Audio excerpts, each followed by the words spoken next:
My fiancée slept with her ex days before our engagement. I found out from a stranger. Then I called off the wedding. Her reaction was beyond insane. I was engaged to Natalie, 30. Our engagement party was scheduled for next Saturday. Wedding in 6 months, 4 years together. Solid, I thought. Safe. Apparently I'm a complete fool. This all blew up just a few days ago. Earlier this week, Tuesday night, standard Tuesday. Winding down, scrolling on my phone, Natalie was out. Pre-engagement girls' night. Around 10 p.m., an anonymous message on a rarely used social media account. New profile, no pic. Short, you should ask Natalie what she was doing with Wayne at the Heron Lounge last Friday night, and maybe ask her about the one last time for old time's sake comment someone overheard. Wayne, her ex, broke up years before Natalie and I met. Ancient history, a bit of a loser, she'd said.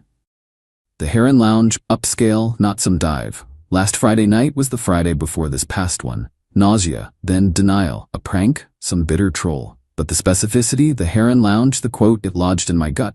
Didn't reply. Sat there, phone glowing, mind racing. That previous Friday, Natalie said she worked late, quiet night in. We'd texted. Normal texts, deceptively normal. Not the type to fly off the handle. I dissect, understand, then act. Wednesday morning, the day after the message, D-Day. Barely slept. Natalie came home Tuesday, all smiles. I played along. Hardest thing I'd done, each word, each touch, a fresh stab. Wednesday, called in sick. Verification first. The Heron Lounge has CCTV. Called Ralph, an old college buddy and security. He consults on security. Long shot. Ralph, hypothetical. Need to confirm 2 people at a bar, specific night, last Friday, CCTV. How to see footage, no warrant. Ralph was quiet. Hypothetically, if the manager owed a favor or a gas leak required an emergency security check. He paused. Gabriel, what's up? Gave him the bones. He whistled. Goodness, the Heron Lounge is an old client. Let me call. No promises. You owe me. Wednesday afternoon, the proof 3 p.m., Ralph called. Not gonna like this, buddy. Grim. Sent stills. Grainy but unmistakable. Natalie laughing close to Wayne. One showed them leaving, his arm around her waist. Not friendly. Intimate. The one last time comment echoed. More than a drink. Blood ran cold. Chilling clarity, not rage yet. This wasn't a misunderstanding, calculated betrayal. Days before our engagement party. More than a mistake, a monumental act of disrespect. Wednesday evening. The confrontation. Natalie came home, humming. Garment bag. My dress for the party. Perfect. I was on the sofa. Calm. Natalie, we need to talk. Surprise. Okay, what's up? You've been weird. Who's Wayne? Smile faltered. Wayne? My ex? Why? Were you with him last Friday night at the Heron Lounge? Color drained from her face. Deflection. What? Who told you? Ridiculous. Were you? No, worked, then home. Her voice pitched higher, defensive. Phone on the coffee table, picture of her and Wayne clear. Stared.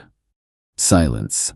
Horrible, thick silence. Then the shift. Not remorse. Annoyance. Okay, fine, she snapped. So I saw him, big deal. Had a drink. He was having a tough time. Nothing. Ralph said you left together. His arm around you. Supportive. Goodness, you're insecure. Just a drink, Gabriel. Meant nothing. Someone overheard one last time for old time's sake. That hit her. Visibly flinched. Panic, quickly replaced by indignation. Spying on me? Who on earth is feeding you this stuff? Insane. Natalie, voice level despite an internal tremor. Engagement party's off, wedding's off, we're done. Jaw dropped. You're, what, breaking up over this? A meaningless drink? Serious? Not just a drink, Natalie. You lied, repeatedly, days before our engagement. But, plans, deposits, my dress, my parents are flying in. Her voice escalated into a wail, not for us but for the cancelled performance.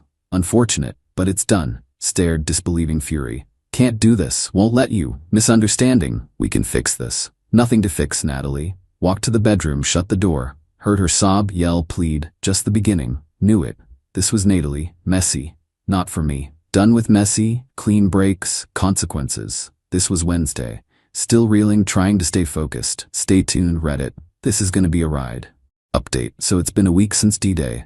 As predicted, Natalie's reaction went from 0 to completely irrational. Her default, full-blown entitlement, manipulative theatrics. After I called it off, she tried the, so sorry, huge mistake, I love you, let's work through it routine. Tears. Lots of them. When I didn't melt and forgive, she slept with her ex pre-engagement. Her tune changed fast. The phone calls and the parrots. My phone blew up. Natalie, her mom Sophia, her dad Roy, they planned to fly in, guess they got the news. Sophia tried guilt. Gabriel, dear, Natalie made a little mistake, she's devastated. Forgive her. The wedding plans, money spent. Such a waste. Little mistake, right. Roy was aggressive. Throwing away 4 years over one silly night, probably nervous. Girls get like that. Don't be rash, you'll regret this. Rash? I said. Roy, with respect, your fiancée sleeping with her ex pre-engagement isn't something you get over. Not a silly night. Fundamental breach of trust. He huffed about me embarrassing their family.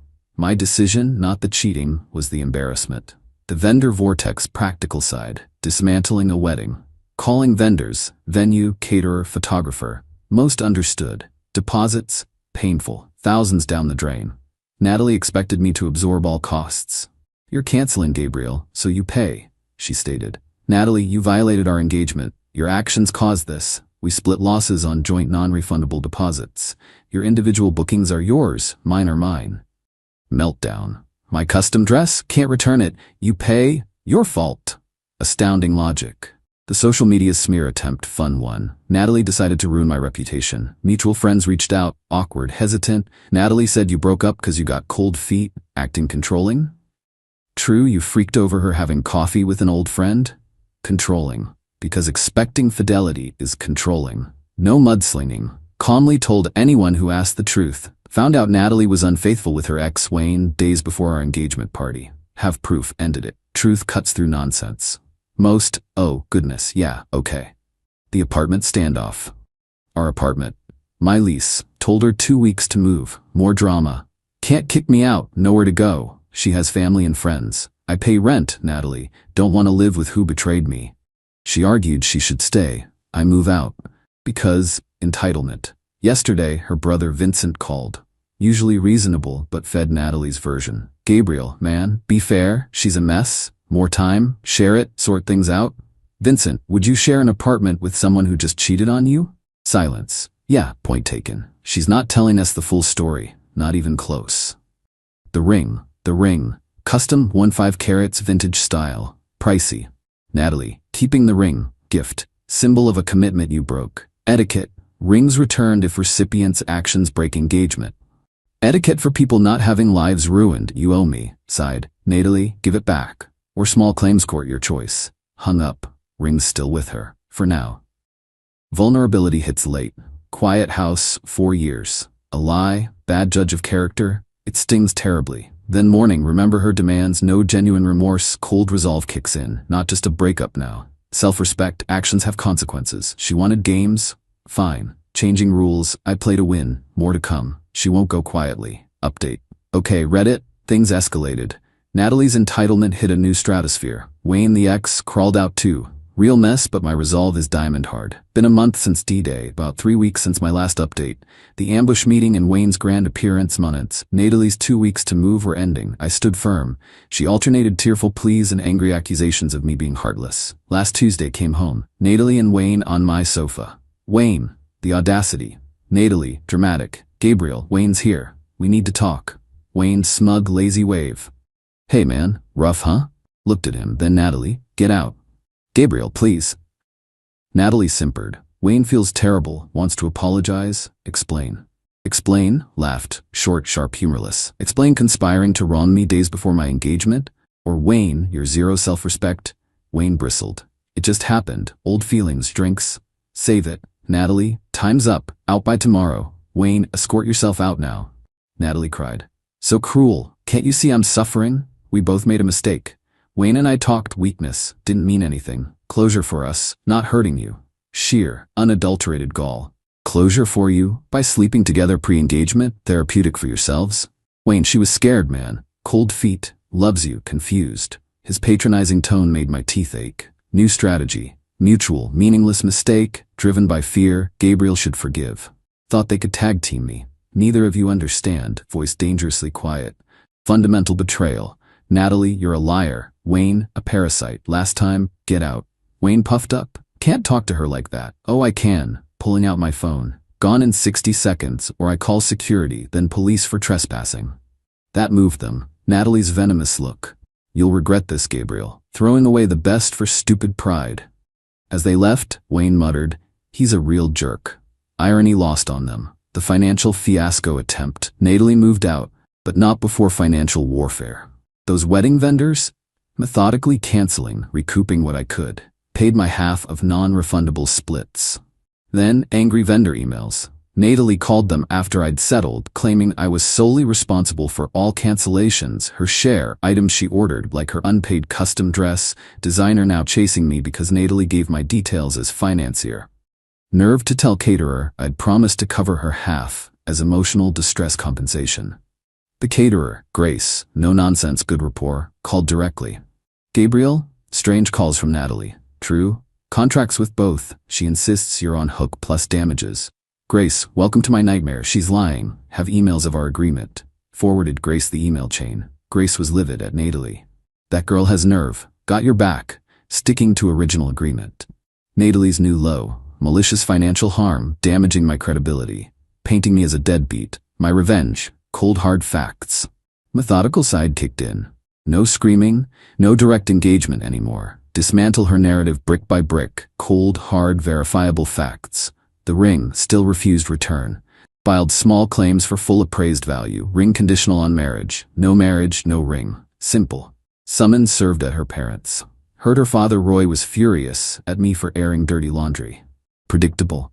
The vendor lies. For every manipulated vendor, calmly provided evidence. Contracts, emails, proof of payments. Didn't badmouth Natalie beyond facts. Just truth. Most vendors sided with me, now pursuing Natalie. Her villain attempt backfired spectacularly. Owes thousands to unamused businesses. Custom dress designer threatening her legal action. Delicious. The mutual friends and social circle. Delicate, not a smear campaign. Her lies were damaging. Took a page from her book. With truth. Natalie active in a charity. Image is everything.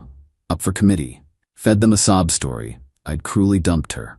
New committee chair Amber, sensible type. Requested private meeting. Laid out facts, calm, concise. Didn't show explicit photos but showed the message. Redacted email confirming Natalie Wayne at Heron Lounge. Explained timeline, her lies, no remorse. Amber, Gabriel, thank you for honesty. Disappointing about Natalie, we value integrity. Didn't ask her to act. Just gave info. Week later, Natalie withdrew name for committee. Personal reasons. Friends became distant. Truth, a powerful disinfectant. Wayne's comeuppance bonus. Not my direct doing, natural consequence. Wayne's on-again, off-again girlfriend Danielle found out about his closure activities. Someone, not me, swear perhaps original overhearer who knew Danielle, told her. Danielle dumped Wayne. Very public, loud confrontation. Serial cheater was apparently used. Not sad. He made his bed. Emotional toll? Yeah, some days going through motions. Anger subsided to weary disgust. Each step to protect myself, hold Natalie accountable, makes me stronger. More myself. Not a hero. No saint. Guy wronged, decided not to take it lying down. Best revenge, quiet, methodical, undeniable. Letting their actions and entitlement be their downfall. Not over. Small claims for ring next month. Illuminating, I bet. Final update. Well, Reddit, it's been a journey. Dust settling. Final update on Natalie Wayne saga. 3 months since D-Day, 2 since last update. Small claims for the ring happened, as expected from Natalie. Small claims, big drama. Natalie and Sophia arrived, dressed for a funeral, likely their reputations. Natalie's defense for keeping the $12,000+ ring, appraisal documented. Deflection, victim playing. Her argument, quivering lip, teary eyes, new material needed. Ring, gift, no strings. Judge sharp, raised eyebrow. It was an engagement ring. My immeasurable emotional distress justified keeping it as compensation. Claimed I was distant and cruel, driving her to Wayne for comfort. Blamed me for her cheating in court. Calmly presented my case. Ring conditional on marriage which didn't occur due to her infidelity. Cited case law, did my homework. Timeline, anonymous tip, photo evidence, submitted, her admission, lack of remorse. Her text demanding I pay her expenses after breakup, showing financial entitlement, not distress. Judge listened. Natalie ranted about her ruined life, judge cut her off. Miss Natalie, judge said firmly. Court deals in facts, law, not emotional appeals or blame shifting. Engagement ring, conditional gift. Marriage didn't proceed by Mr. Gabriel's account, due to your actions breaching the engagement's implicit contract. Dispute Mr. Gabriel's timeline regarding your encounter with Mr. Wayne? Natalie stammered. More complicated. Is his factual basis, your intimacy with Mr. Wayne days before engagement, initial denial, incorrect? Judge pressed. Natalie, silent, mumbled, no, but Judge didn't need more. Judgment for me, full ring value, plus court costs. Natalie looked slapped. Sophia looked like she'd have a stroke. Leaving court, Sophia hissed, hope you're happy, Gabriel. You've destroyed her. Looked at her. Natalie destroyed herself, Sophia. I refuse to be collateral damage. The fallout, ripples in a contaminated pond. Court judgment, just one piece of Natalie's fallout. Financially, owes me over $12 for ring, plus vendor debts. Wealthy parents will likely pay. Humiliation's public. Got a real job. Daddy tightened purse strings post-debacle. Socially, truth worked. Her villain narrative failed. People talk. Charity group distanced. Closer friends, who initially bought her story, asked hard questions after hearing my side or seeing evidence. Many cooled off. Not persona non grata, but social standing tanked. Image built on lies is fragile. Wayne, last heard still single, struggling. Word of his role and deceitful behavior with Daniel's spread. Other guy isn't a great look. My revenge, the satisfaction of indifference vindicated. Avenged. My revenge, not grand or fiery. Quiet. Refusing her lies, methodical facts, letting natural consequences play out. Protecting finances, reputation, without sinking to her level. Most satisfying? Not court win or her social struggles. Realized I genuinely didn't care what she did unless it involved me. Her power. Weeks ago, a rambling email from her. Blame, half apologies, pleas for me to tell everyone it was a misunderstanding. Still didn't get it. Still thought I could fix it. Didn't reply. Archived. Not my problem. Moving forward, life is quieter. First month, hell. Anger, betrayal, shock. Processing. Therapy helped. Real friends helped more. No dating soon. More cautious, observant. Character over charm. Apartment feels mine. Rearranged furniture. Amazing how mental space opens up, minus a toxic presence. Still echoes of sadness, fading, replaced by peace and yes, pride. Faced an awful situation, kept my head, wasn't bullied or manipulated, came out intact. Justice wasn't her suffering, it was reclaiming my life, her accountability, her choices, her consequences. To anyone similar, stay calm. Facts, don't let them gaslight, protect yourself. They're entitled, insane reactions, usually their desperation, not your wrongdoing. Thanks Reddit, been an experience. Closing this chapter. For good.